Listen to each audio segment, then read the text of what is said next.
This is Modern Persian Food, a culinary podcast for today's food enthusiast. We talk about classic Persian flavors, modern recipes, and embracing culture and identity through food.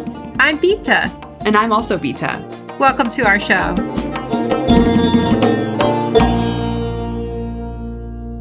Hi, friends. Welcome to our episode 158. Today, we're going to be talking about preserving through pickling, Persian pickling to be specific.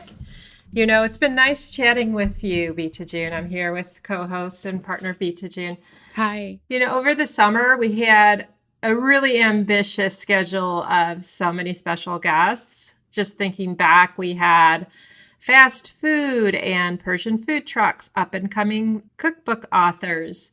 And it's been really nice to just kind of get back to basics, to have these one-on-one chats with you. So yes, I've been enjoying that. And now we're kind of in this theme of taking our fall harvest and preserving. Today we're talking about pickling. Mm-hmm. It's been a lot. We've been doing a lot. We've had really great successes with the podcast this year, and it's been great working together. We try to really get more thematic with our episode topics. And as always, we try to be seasonally relevant. So hopefully all of our listeners have been enjoying that. And yeah, the back to basics was great too. Just getting back to the fundamentals of some Persian recipes.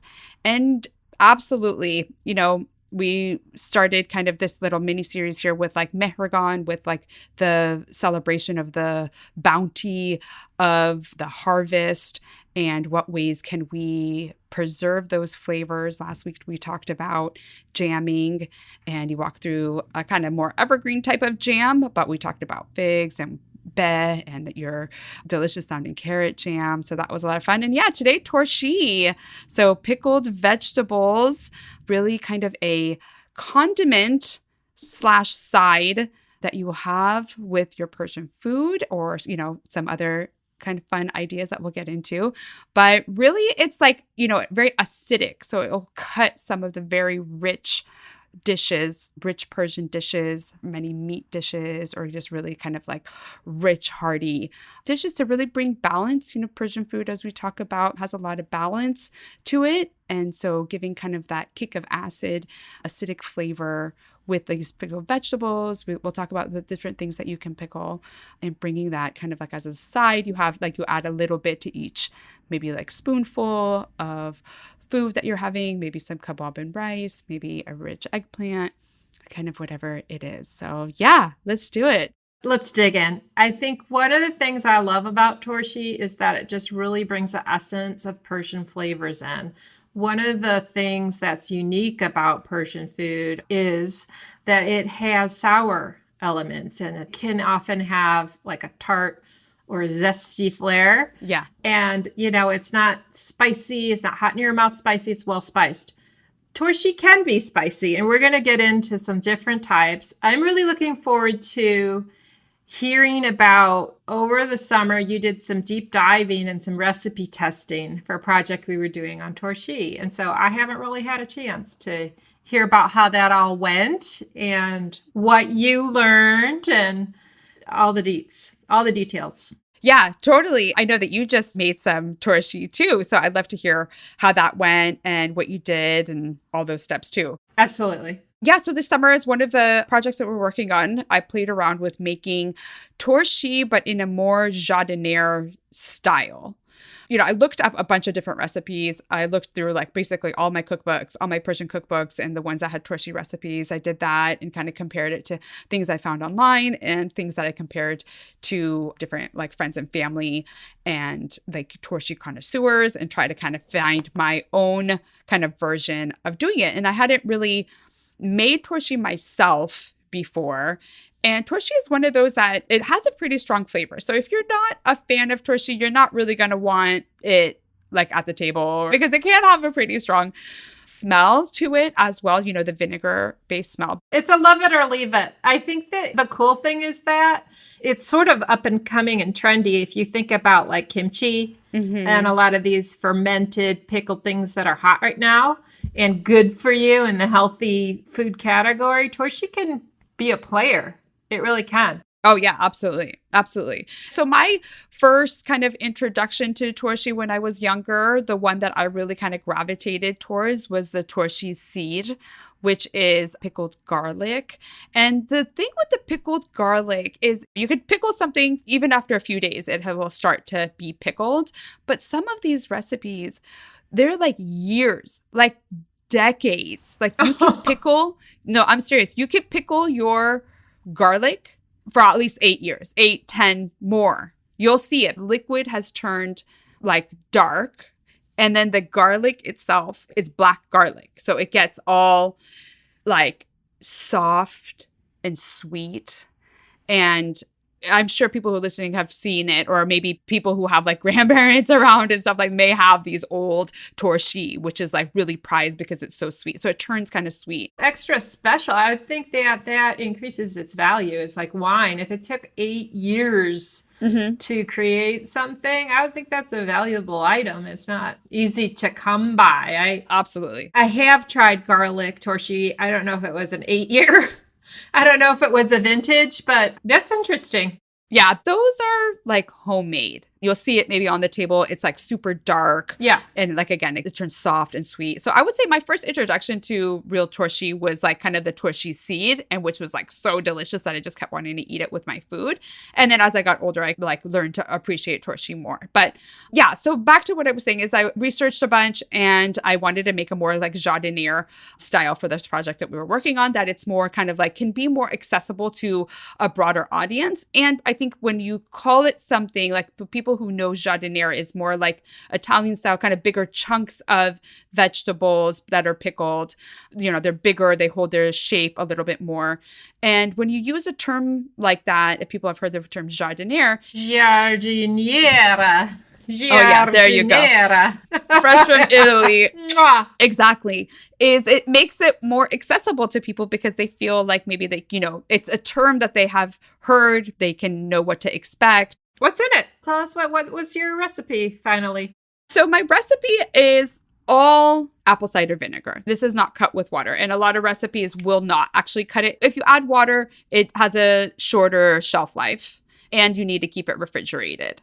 If you just keep it just vinegar as the liquid, you actually don't need to refrigerate it. You just need to keep it covered in vinegar with all of the ingredients. I did cauliflower.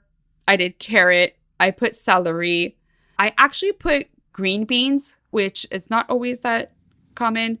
Cut green beans, cilantro, and garlic. Oh. The recipe is that you wash everything basically the night before. You wash everything super clean and then you let everything dry really well. So, you know, like the cilantro, for example, you need to make sure that it doesn't have any liquid in it. And then I laid it all out on like paper towels overnight so that it was like completely dried out. And that's what I use as the vegetables, and then start chopping them up. And that actually, you know, depending on how much you're making, that can take a bunch of time, but chop them all down to the size that I wanted.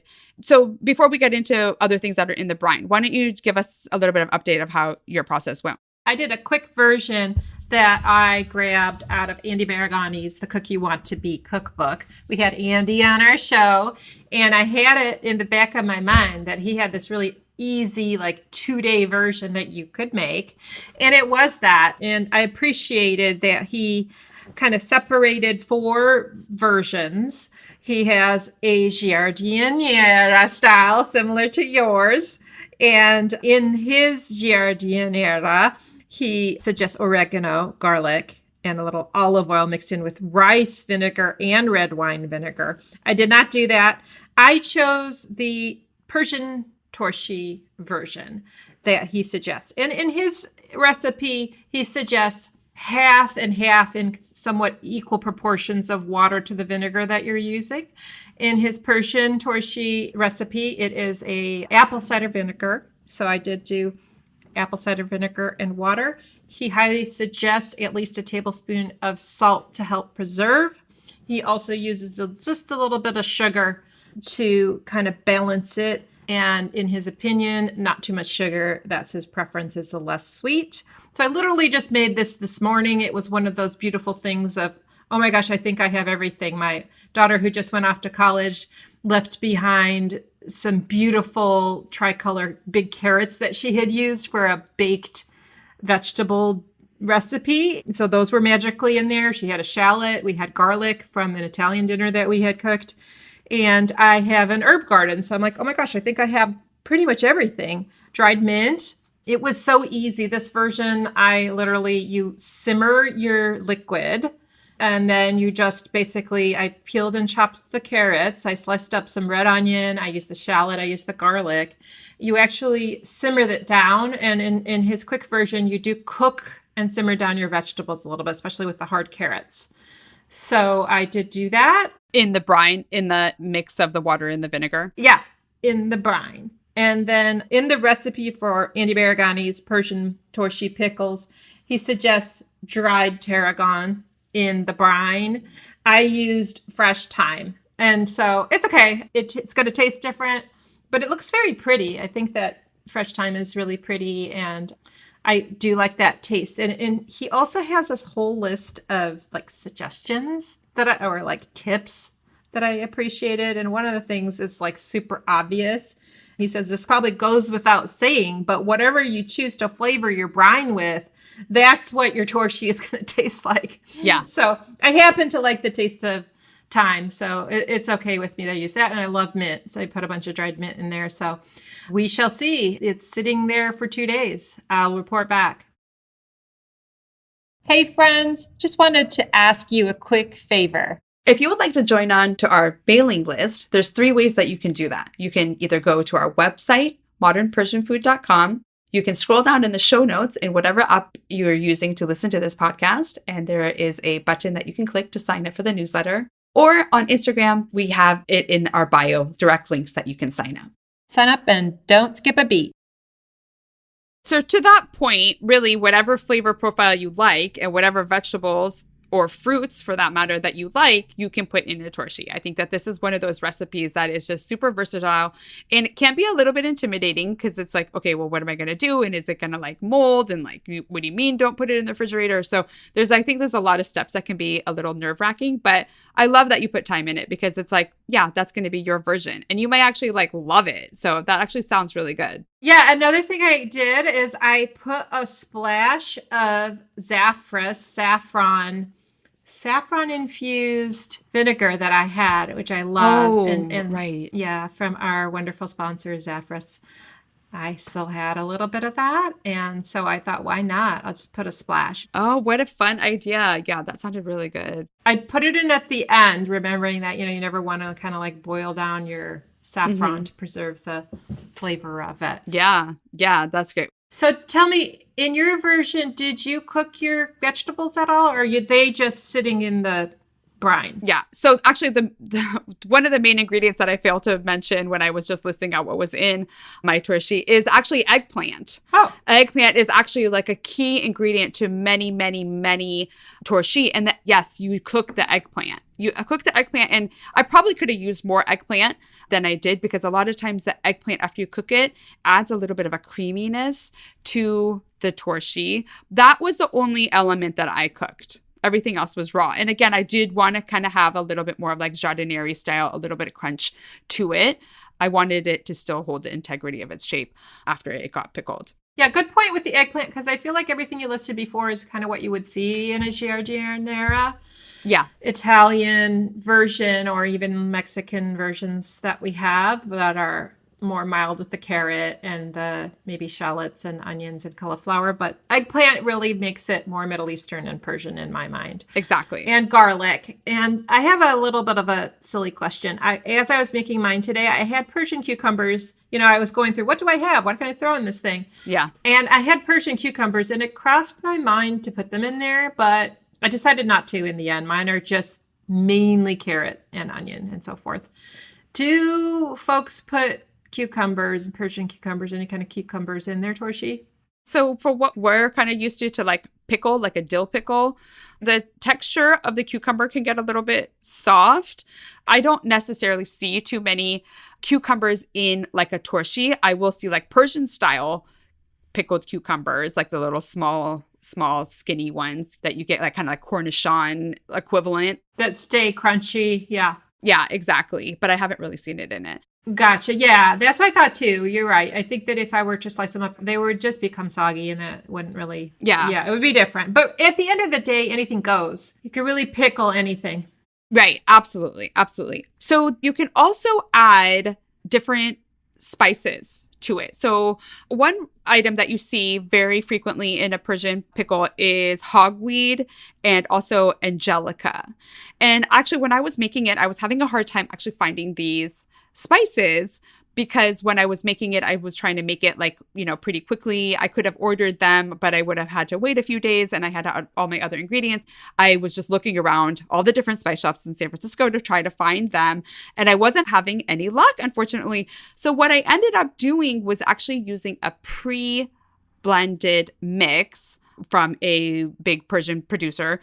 They had it at my local kind of Middle Eastern market, was a pre-mix of pickling spices. Another great sponsor. Another great sponsor that we've had, Sadaf. And so they have like a pre-mix of the pickling spices. So I use that. And actually that is a little bit strong. So I probably could have used less of it, but I really enjoyed it. And so that made it a lot easier. So I used some of that pre-mix that had the hogweed, had the angelica, and had some other spices and stuff in there. And then I added it to the vinegar and made kind of like a solution. And then I put the chopped up vegetables all after they had dried. I put them all into different jars and then I covered it and I added turmeric to the liquid as well. And pepper, I think I said that. And I poured the solution over all of the vegetables in the jars and made sure that they were all submerged. Put a lid on them, and I actually put it like kind of like off on my patio area, like in this like shaded area, and kept it outside. Oh, cool. It's fun to hear the different versions and spices. Yeah. So in the Andy's variations, he has a spicy turmeric version. In this version, he likes to put in his recipe coriander, cumin, and turmeric, and a little bit of like a small chili to make it get a little bite. Mm-hmm. Even though his Persian pickle version is only, like I said, the tarragon, mint, and red pepper flakes. I'm not sure I said red pepper flakes. I felt like I wanted it to have a tiny bit of turmeric, so I did add a little bit in there as well. You did add a little turmeric too. Yeah, so you added saffron and turmeric to it. Mm-hmm. I didn't put any pepper. I don't see pepper in any of his versions. Yeah, I put peppercorns. Oh, yeah. So have you opened and tried them? Yeah, I have. And I do have to say the next version, I do want to actually add more spice to it. I do want to try like a spicy version. But I did. I opened it up and it's been like a month and a half now. And it's delicious. It has, the vegetables still have their own like little crunch to them. And it's fun to eat it with like, braised meats or, whatever it is as like a side. It's fun. I actually enjoy eating it with like fish as well, like fish and rice. It's nice to kind of have like that bright burst of flavor. So it's delicious. And then the thing is you can really use anything, as we were saying, but like you can use fruit. So like from a fruit standpoint, you can use like apple or plum or pears. And also sometimes there's like fruit that you're not going to get through, or it like has a little like spot on it or something like that, that you just, the rest of it is fine. You can chop that up and you can pickle it. The other thing is that if you have a jar of torshi, that like if it's like a makhlut style, which means more of like just chopped up pieces style, and you have the liquid, you can actually add fruits and vegetables to that liquid and like kind of reuse that liquid if you wanted to make another batch of torshi. Oh, that's clever. Okay, good to know. Yeah. So makhlut is like the chopped up style. Lite, you may also hear lite, which is like more of like a smashed or kind of pureed style. It's not individual pieces, but they kind of like pureed a little bit. And then, the sweet ones will include more fruit and whatever you want to make. Love it. I also wanted to just remind everyone that these make great gifts. As we said in our jamming episode, how unique to get a jar of Persian pickles, Torshi, and they're in mason jars, so they're easy to share. Yeah, absolutely. I think when we talked to Nasim Ali Khani from Sofre restaurant and book, she mentioned that, you could make little jars of Torshi and then you have it ready to go for anytime you need to go to someone's house or something like that. You can take it as a little housewarming gift. Yeah, I loved how you had yours in like massive ones. Just aesthetically, that looked so cool. Yeah, those big mason jars. So great. Well, hope everyone has enjoyed learning a little bit more about Torshi. If you venture to make some yourself, please send us a picture. We'd love to see it.